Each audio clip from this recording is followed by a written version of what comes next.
Daripada makan ikan dan daging setiap hari, lebih baik makan beberapa biji buah hawthorn tanpa biji. Bukan kerana anda tidak mampu membeli, tetapi kerana anda tidak tahu. Diamnya makan selama sebulan. Isteri saya setelah menyedarinya terus membeli 10 beg lagi. Buah hawthorn kami dipanggang pada suhu rendah, kemudian dikemas secara berasingan, bersih, higienik, dan sihat. Sesuai untuk semua ahli keluarga untuk dimakan. Beli sekali cukup untuk keluarga makan selama 2-3 bulan. Wanita paling takut lelaki makan ini.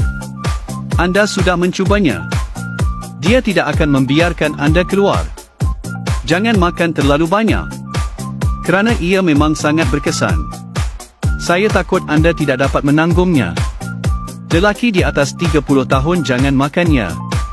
Saya takut isteri anda akan memeluk anda dan tidak melepaskan. Abang saya selepas memakannya. Sekarang isterinya tidak bekerja lagi.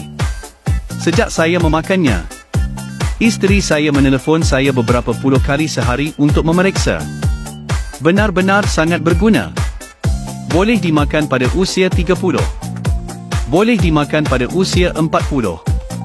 Boleh dimakan pada usia 50. Inilah resipi klasik.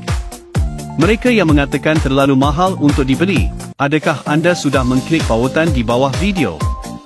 Mereka yang mengatakan tidak berkesan, adakah anda membeli produk tulen dari kilang kami?